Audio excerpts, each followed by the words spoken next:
Hello everyone, स्वागत है आप सभी लोगों का हमारे यूट्यूब चैनल पर। आज मैं आप लोगों के लिए बीए सेमेस्टर 1 से पेपर CC2 जिसका नाम है हिस्ट्री ऑफ झारखंड, इस पेपर से मैं आज एक विषय आप लोगों के सामने लेकर आया हूं। इस पेपर का नाम है, इस टॉपिक का नाम है village administration of tribals in छोटा नागपुर। कहने का तात्पर्य है कि छोटा नागपुर के जनजातियों की प्रशासनिक व्यवस्था, विलेज एडमिनिस्ट्रेशन पर हम लोगों को प्रकाश डालना है। तो चलिए हम अपने विषय को प्रारंभ करेंगे। झारखंड की जनजातियों का राजनीतिक जीवन परंपरा, प्रथा तथा धार्मिक विश्वास पर आधारित है, जिसका संचालन ग्राम के बड़े बूढ़ों द्वारा निर्मित पंचायतों के द्वारा किया जाता रहा है। इनके पंचायत के रूप में जो व्यवस्था पाई जाती रही है उसे ही राजनीतिक संगठन माना जा सकता है।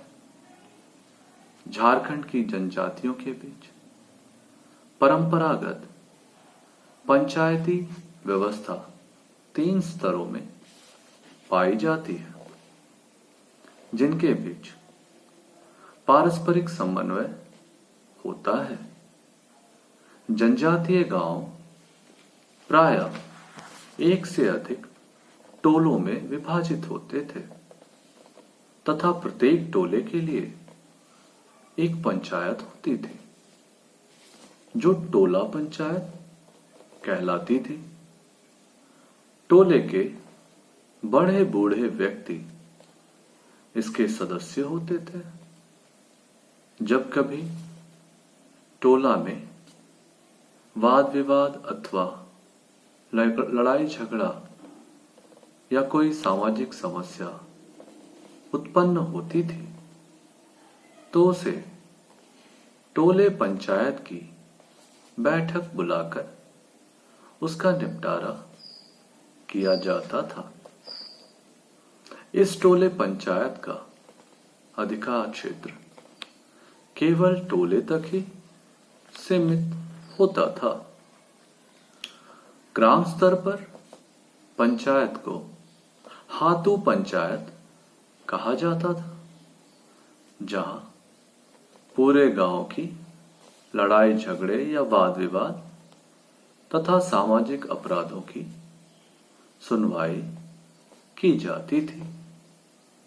गांव में परिवार विभाजन, संपत्ति का बंटवारा, विवाहित कन्याओं के विदाई आदि से संबंधित विवाद, पति पत्नी के तलाक, अत्याचार, बलात्कार, कन्या अपहरण, निषिद्ध यौन संबंध, भूत या डायन का झगड़ा, पालतू पशुओं से फसलों की रक्षा आदि से संबंधित विवादों को हातू पंचायत के सम्मुख रखा जाता था। टोले पंचायत के फैसले के विरुद्ध हातू पंचायत में अपील की जाती थी। हातू पंचायत अपराधियों को अपराध के अनुसार सजा देती थी। छोटे छोटे अपराधों के लिए सामान्यतः जुर्माना वसूल किया जाता था और बड़े अपराधों के लिए स्थायी अथवा अस्थायी सामाजिक निष्कासन का यानी समाज से बहिष्कृत करने का प्रावधान होता था। अस्थायी निष्कासन में व्यक्ति को निर्दोषों की क्षतिपूर्ति तथा पंचों को भोज देकर समाज में पुनः स्थान प्राप्त कर लेने का प्रावधान भी होता था। हातू पंचायत के अंतर्गत कुछ पदाधिकारी गण होते थे, जिन्हें प्रत्येक जनजातियों में अलग अलग नामों से जाना जाता है। हातू पंचायत के प्रधान को संथाल तथा पहाड़िया जनजाति में माझी, उरांव तथा मुंडा जनजाति में मुंडा या महतो तथा खड़िया जनजाति में देहरी कहा जाता था। हातू पंचायत में प्रधान के अलावे अन्य पदाधिकारी भी होते थे। उदाहरणार्थ संथाल जनजाति में पार्णिक, जोगमाझी, जोगपार्णिक तथा गोड़ोत नामक हातू पदाधिकारी होते थे। आमतौर पर हातू पंचायत के इन पदाधिकारियों को पद तथा मर्यादा के अनुसार कुछ जमीनें प्राप्त होती हैं तथा पर्व त्योहार या जनजातीय अनुष्ठानों के अवसर पर उन्हें हड़िया भी एक दो गुना अधिक प्राप्त होता था। ग्राम की परिधि से बाहर के झगड़ों तथा अपराधों का निर्णय पाड़ा या परहा पंचायत द्वारा किया जाता था। इस परहा पंचायत के गठन सुविधा अनुसार 3, 5, 7 या उससे भी अधिक 12, 21 तथा कभी कभी 84 गांवों को मिलाकर किया जाता था। इन बड़ी परहा पंचायतों का सभापतित्व चुने हुए परहा राजा द्वारा किया जाता था। परहा राजा का निर्णय सभी को मान्य होते थे। इस परहा राजा के द्वारा जंगल के अधिकार संबंधी निर्णय भी दिए जाते थे। परहा राजा के अधीन मुंडा, महतो इत्यादि पदों की व्यवस्था होती थी, जिससे न्याय व्यवस्था तथा इसके संचालन में अत्यधिक सुगमता होती थी। इन परहा पंचायतों की बैठकें प्रायः सामयिक यात्राओं तथा मेलों के अवसर पर हुआ करती थी, जहां प्रत्येक परहा के सदस्य अपने विशेष झुंडों सहित पधारते थे। संथालों में परनगेत या परगना प्रायः 10-15 गांवों का सरदार हुआ करता था। संथालों में सेंद्रा बेसी को उच्च न्यायालय कहा जाता था, जिसमें परगणे तथा माझियों के फैसलों की अपील की जाती थी। पहाड़ों पर रहने वाली खड़िया जनजाति के बीच कई गांवों की देहरी को मिलाकर चीरा नामक राजनीतिक संगठन होता था, जिसका सभापति डंडिया कहलाता था। उसी प्रकार सोरिया पहाड़िया जनजाति के बीच 15 या 20 गांवों का प्रधान, नायक तथा 70 या 80 गांवों का प्रधान सरदार कहलाता था तथा विभिन्न सरदार का इलाका पहाड़ कहलाता था।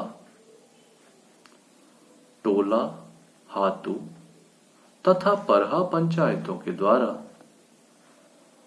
जनजातीय समाज की न्याय व्यवस्था का संचालन सफलतापूर्वक किया जाता रहा है,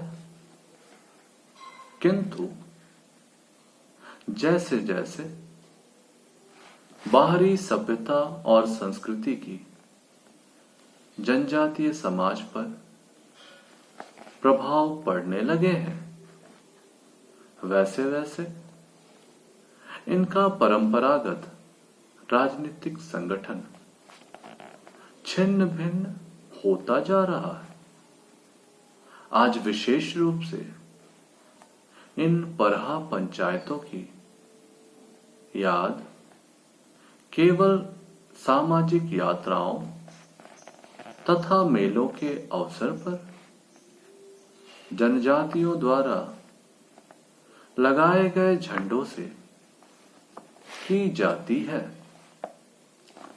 ब्रिटिश शासनकाल में ही इन परंपरागत जनजातीय पंचायतों का विघटन प्रारंभ हो गया था।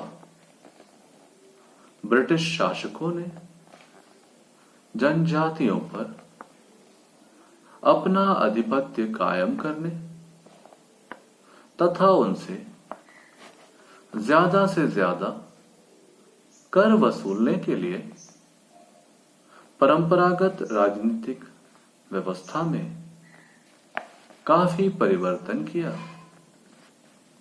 ईस्ट इंडिया कंपनी के शासनकाल के प्रारंभ में सौरिया पहाड़िया जनजातियों ने उनके खिलाफ जब विद्रोह किया तो उन्हें शांत करने के लिए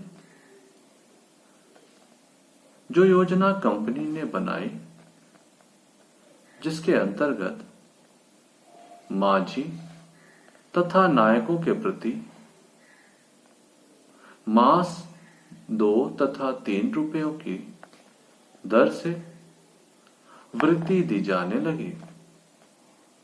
सरदार को प्रति मास सब डिविजनल पदाधिकारी के सामने एक निश्चित तारीख को हाजिरी देनी पड़ती थी तथा अपने क्षेत्र में गैर कानूनी कार्यों की सूचना भी देनी पड़ती थी।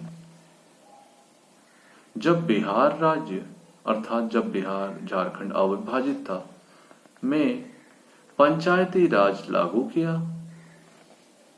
तो ग्राम स्तर पर वैधानिक पंचायतों की स्थापना की गई, जिसके अंतर्गत बहुमत के आधार पर ग्राम पंचायत के मुखिया का चुनाव किया जाने लगा।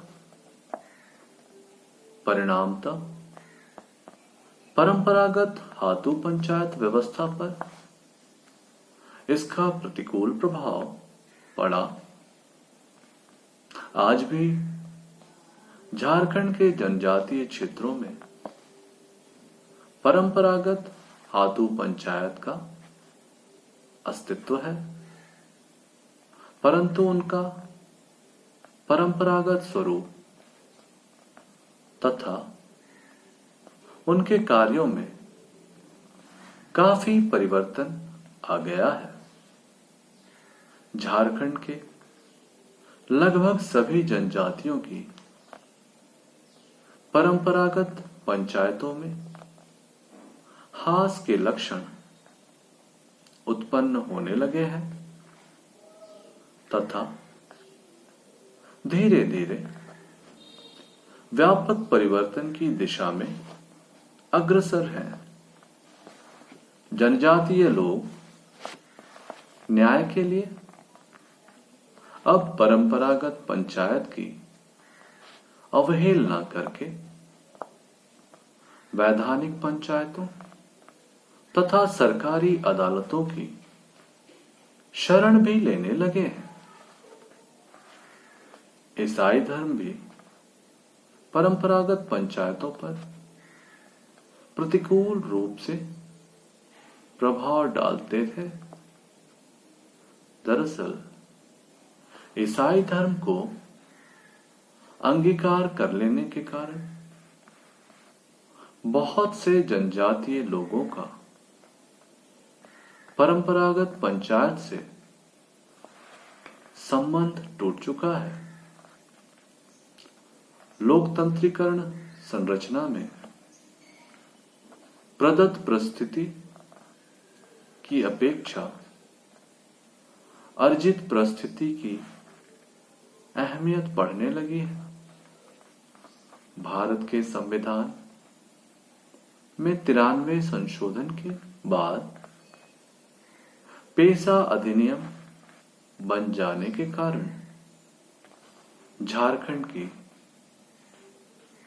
परंपरागत जनजातीय पंचायतों के अधिकार तथा प्रकार्य में व्यापक परिवर्तन की संभावना स्पष्ट परिलक्षित होती है। इस प्रकार से जब हम इसका निष्कर्ष देखते हैं तो हम पाते हैं कि परहा पंचायतें जो थी वह मुख्य रूप से झारखंड के प्रदेश में ग्रामीण स्तर पर न्याय एवं सामाजिक जीवन का एक महत्वपूर्ण आधार मानी जाती थी। दरअसल आदिवासियों की प्रारंभ से ही परंपरागत शासन व्यवस्था रही है। इस शासन व्यवस्था में वे 3 प्रकार के आयामों का सहारा लेते आए हैं। सबसे पहले उनका जो पंचायतों का या ग्राम लेवल पे जो उनका टोला होता था, उस टोले के अंतर्गत एक शासन व्यवस्था संचालित की जाती थी। उसके पश्चात उन टोलों के समूह से मिलकर ग्राम स्तर पर एक ग्राम पंचायत होती थी, जिसे हम हातू पंचायत के नाम से जानते हैं।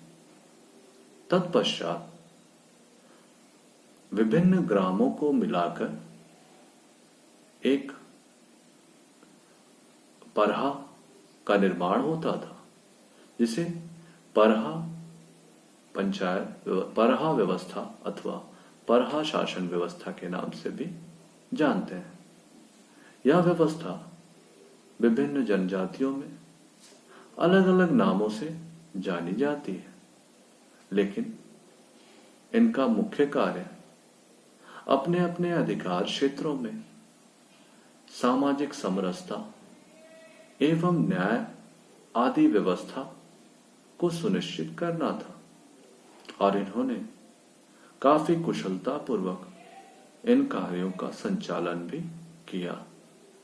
लेकिन आगे चलकर जब ब्रिटिशों का आगमन हुआ तो ब्रिटिशों की नीति के कारण इस परंपरागत व्यवस्था का पर आक्रमण होने लगे। यह व्यवस्था उस समय भी बरकरार रही, लेकिन उसमें ब्रिटिश हस्तक्षेप बढ़ गया। आगे चलकर स्वतंत्रता प्राप्ति के पश्चात हम पाते हैं कि अविभाजित बिहार में जब ग्रामीणों में पंचायती शासन व्यवस्था के नियम लागू किए गए, उस कारण भी आदिवासियों की परंपरागत शासन व्यवस्था में थोड़ा परिवर्तन आया। इससे उनकी परंपरागत शासन व्यवस्था को एक तरह से हम कह सकते हैं कि आघात भी पहुंचा। लेकिन इसके बावजूद यह व्यवस्था जंगलों एवं आदिवासी बहुल क्षेत्रों में कायम रही और झारखंड राज्य के गठन के पश्चात इस व्यवस्था में हम पाते हैं कि ये आज भी ग्रामीण बाहुल्य जंगली क्षेत्रों में अपने नियम एवं शासन व्यवस्था को कुशलतापूर्वक संचालित कर रही है। यद्यपि सरकारी नियम और कानूनों के आ जाने के कारण ज्यादातर मामलों में यह देखा जाता है कि आदिवासी अब अपने समाज की शासन व्यवस्था के स्थान पर वे वैधानिक पंचायतों तथा अदालतों का सहारा लेने लगे हैं। लेकिन इसके बावजूद हम आदिवासियों की इस प्रशासनिक व्यवस्था की महत्ता को नजरअंदाज नहीं कर सकते, क्योंकि यह व्यवस्था अति प्राचीन काल से चली आ रही है। लेकिन हमें जैसा कि ज्ञात है कि समय एवं परिस्थितियों के अनुसार व्यवस्था में परिवर्तन होते हैं, लेकिन आज के वर्तमान दौर में भी यह शासन व्यवस्था संचालित होती है, जो इसके महत्व को दर्शाती है और आज तक यह अपने कार्यों का सुचारू रूप से संचालन करती आ रही है। इस प्रकार से हम अपने विषय को यहाँ विराम देंगे। हमें उम्मीद है कि आप इस प्रश्न को, इस विषय को अच्छी तरह से समझ गए होंगे। आपको इससे संबंधित प्रश्नों में सामान्यतः यह पूछा जा सकता है कि आदिवासियों के प्रशासनिक व्यवस्था पर एक लेख लिखें, अथवा इस प्रकार से भी प्रश्न पूछे जा सकते हैं कि जनजातियों की परहा व्यवस्था पर एक संक्षिप्त निबंध लिखें। प्रश्न किसी भी प्रकार से आए, आप घबराइएगा नहीं।